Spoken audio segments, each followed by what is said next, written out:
Hey friends, it's your old pal SVH here, coming at you today for February the 6th with another Daily Nugget.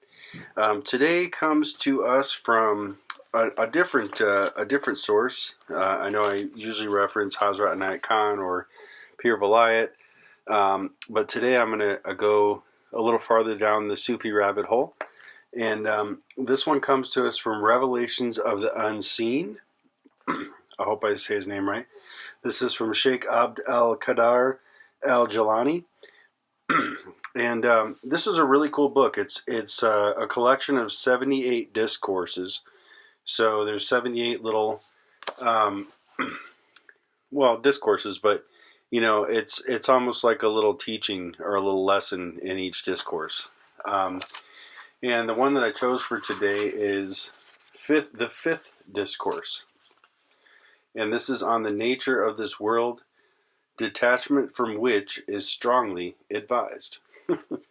So these are really good. These are really great sayings and really, just deep teachings. And again, I don't have a time reference, but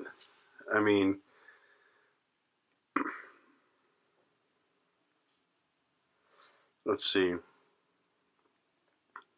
It's dating him as 561/1166 CE, whatever that is. So this is definitely old teachings, but there's some humor in it, and there's definitely some different things. I'm just trying to get a little reference here. Anyway, it's an old book, old teachings.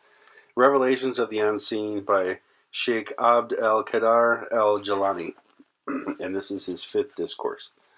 And again, the subject is on the nature of this world, detachment from which is strongly advised. Before I start, I'm going to actually give a little more of a preface. So, the sheikh in Sufism, usually the teacher is referred to as the sheikh or the murshid or the murshida. It can be the guide. There's other names, but sheikh or murshid is usually the term that's used. So, Shaikh Abd Al-Qadir Al-Jilani was a sheikh. He was a teacher in his order and a guide. And so, I just wanted to give a little reference to that. They also, Sufism very much ties in a lot with Islam in terms of it's the mystical branch. It came through Islam in a lot of its prevalent time periods. And so, it's really flourished and grown through that wave of Islam being more the mystical branch.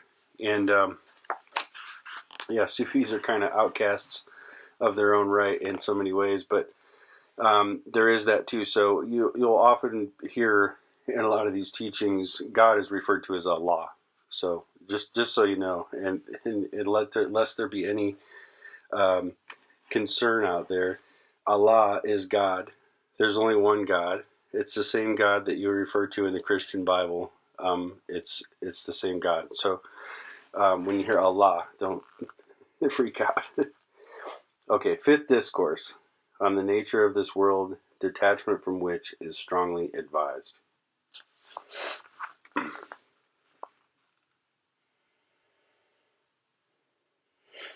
The Sheikh, may Allah be well pleased with him and grant him contentment, said, "You see this world in the hands of those who keep it going, with its ornaments and vanities, its deceptions and snares, its lethal poisons.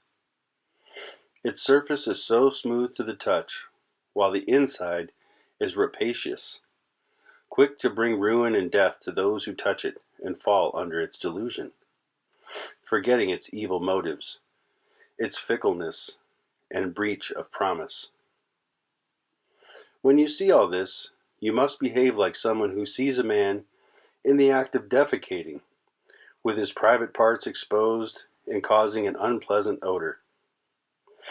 Just as you would avert your gaze from this nakedness and hold your nose against the stinking smell, So must you behave towards the world.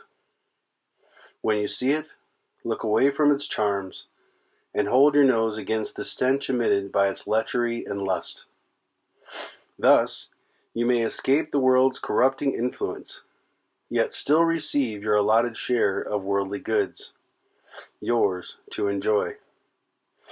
As Allah, exalted is He, said to His chosen prophet, Allah bless him and give him peace, strain not your eyes towards that which we have given for some pairs among them to enjoy, the flower of this world's life, that we may thereby put them to the test. Your Lord's provision is better and more lasting. So yeah, I mean, this really has a lot to say. I don't really want to give too much discourse of my own on a discourse, because the discourse is basically him explaining the nature of the world, detachment from which is strongly advised. So, excuse me.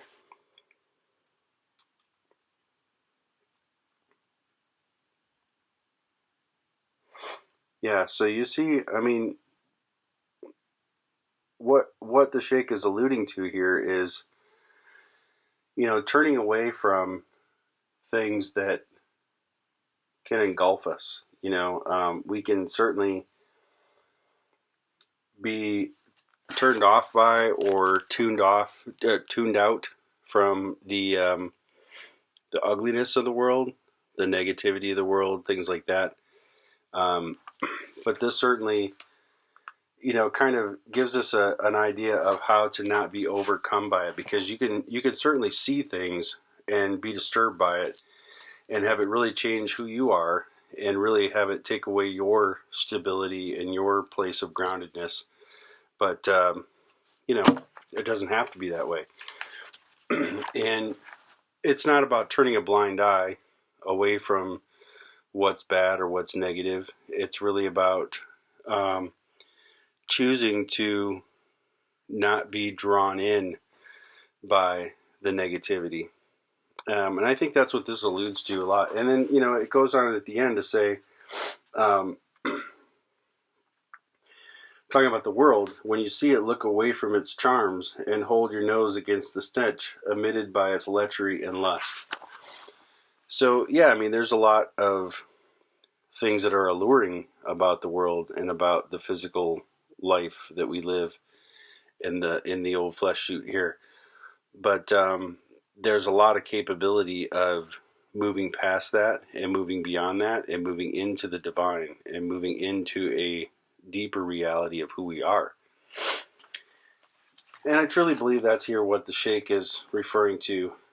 Again, I don't want to say too much, but yeah, this is a really, really beautiful passage on the nature of this world, detachment from which is strongly advised. So, just a little daily nugget for you today. Hope you guys enjoyed that. Again, I'd like you to just do me a quick favor and pop over to the YouTube page, youtube.com/thesvh. Make sure you like and subscribe. Hit the notification bell so you get notified when I put these videos up. And I sure do appreciate everybody's support. And I'll talk to you tomorrow.